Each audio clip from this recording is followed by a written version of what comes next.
Na Ponta da Linha. Por isso que é um diálogo construtivo e que não fica cessado com as decisões de hoje. Nós continuaremos a dialogar com a Federação Paulista de Futebol e especificamente com o seu presidente, que tem a minha estima e o meu respeito. Seria muito incoerente a gente tomar uma medida tão dura, tão restritiva, como essa que nós estamos tomando no Estado e permitir que jogos de outros estados acontecessem aqui em Minas Gerais. Pois é, o momento realmente é de muita reflexão. Alô, meu caro Walter Feldman, grande representante da Confederação Brasileira de Futebol, neste momento, das figuras que melhor articula a posição da Confederação Brasileira de Futebol e, por isso, meu convidado neste início de tarde de terça-feira aqui pela nossa Rádio Bandeirantes. Seja muito bem-vindo, Walter, boa tarde. Boa tarde, é um prazer falar com você novamente, Júnior. Eu já te disse, você me dá um gosto da minha juventude. Eu te ouço há tantos anos, te vejo há tantas décadas, é muito bom voltar a falar contigo. Meu caro Feldman, o momento é difícil, eu tenho a impressão que não é fácil ser comandante da Confederação Brasileira de Futebol, estar na posição do Rogério Caboclo, que é o presidente, estar na sua posição, que tem cargo importantíssimo na executiva da CBF, neste momento para decidir os destinos do futebol nesse país, não, Walter?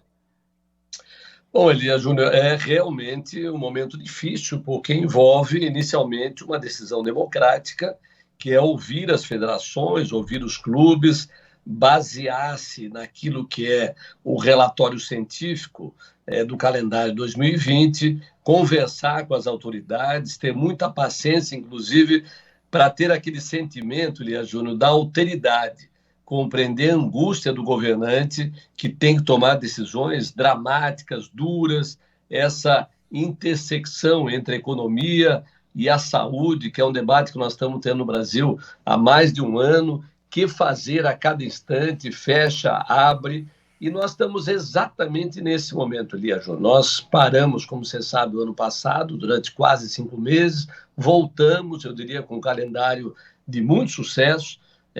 Eu diria que ele foi completado há poucos dias, né, no jogo da final da Copa do Brasil.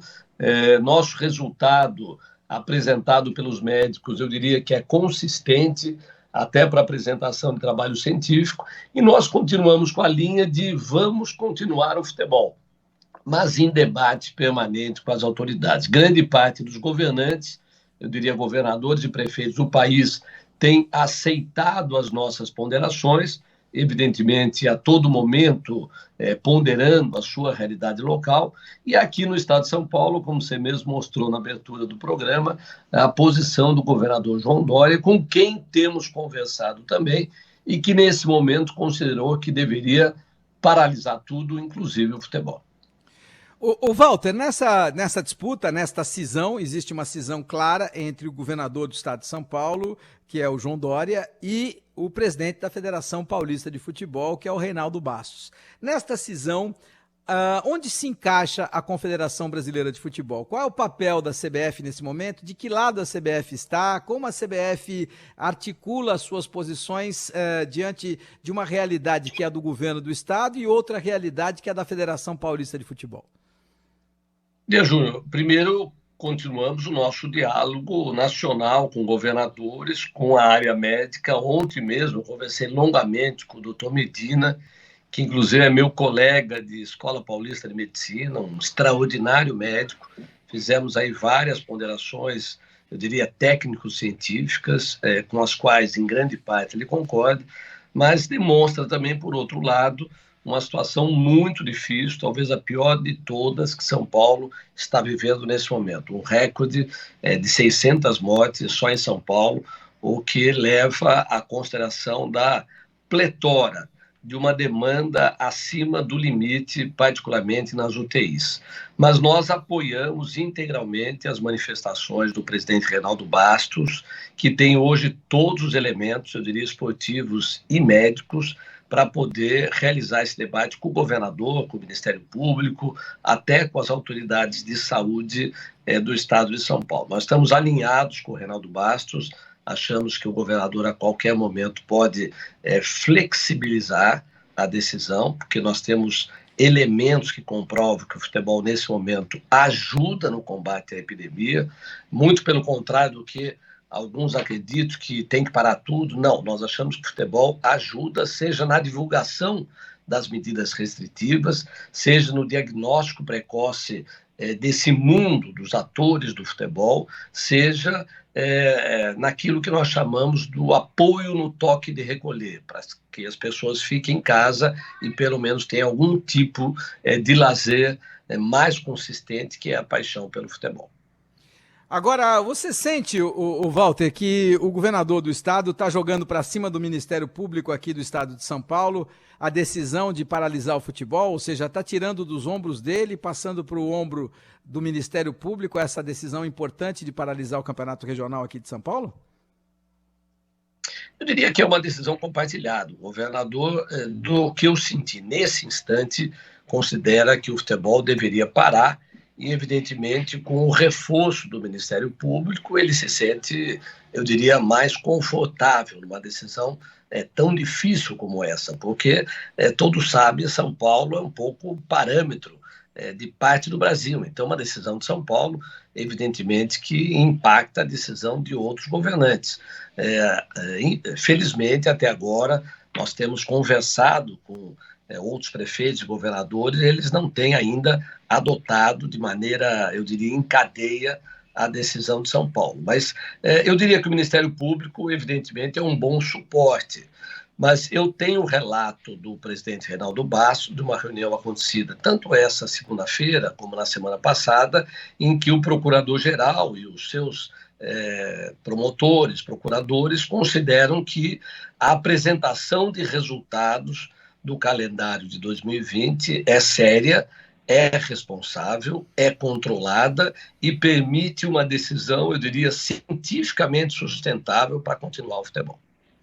Bom, você sabe, me conhece há bastante tempo, né, Walter? Eu não sou hipócrita e eu gosto das minhas posições, fundamento as minhas posições. Eu sou favorável à permanência e à continuidade do campeonato regional, principalmente de São Paulo, que eu tenho muito cuidado e apuro, tenho conversado com frequência com o Dr. Moisés Cohen, que é diretor da Federação Paulista de Futebol, sei dos cuidados da Federação Paulista de Futebol, capitaneada, neste caso, pelo Dr. Moisés Cohen. Agora, e eu também não acho que o futebol, se o futebol estiver sendo jogado, é um mau exemplo, porque mostra que a nação está normal. Não, a nação não está normal, e o que mostra que a nação não está normal são 275 mil mortes. Estas são significativas, elas é que dizem respeito à anormalidade pela qual vive não só o Brasil, como o planeta inteiro. O futebol é só um detalhe e você tem que tomar cuidado para que esse detalhe não atrapalhe no meio da pandemia. E eu não acho que o campeonato regional atrapalhe, aliás, muito pelo contrário. Mas eu tenho, na contramão dessa história, uma preocupação muito grande com a Copa do Brasil pelos distanciamentos. A distância a ser percorrida num jogo de Copa do Brasil ela é muito grande. Existem distâncias de mais de 3.000 quilômetros, necessidade de escala de avião, troca de avião, e aí a situação realmente se complica. O que pensa a CBF a respeito da continuidade da Copa do Brasil, Walter? Bom, primeiro, Elia Júnior, eu quero dizer que das mais de 100 entrevistas que eu fiz o ano passado, exatamente para justificar a parada do futebol, depois a apresentação do nosso protocolo sanitário, depois o retorno, eu diria que talvez uma das mais contundentes foi a que eu fiz com você. Então, eu reconheço a primeira parte da sua intervenção, você é nada hipócrita, você revela a sua posição, nos estimula, inclusive, a pensar, e eu acho que, sinceramente, se nós dissermos como é que foi o ano passado, eu diria que a imprensa deu uma contribuição extraordinária, nos criticando, estimulando o nosso aperfeiçoamento, que é o que está acontecendo agora. Eu gosto da sua posição, temos debatido com outros jornalistas que, na minha avaliação, têm posições equivocadas, mas eu as compreendo. Por exemplo, numa pergunta, numa determinada emissora, me disseram, mas escuta, vocês não têm um sentimento de todo mundo chorando, as vítimas, e vocês comemorando os gols e tal?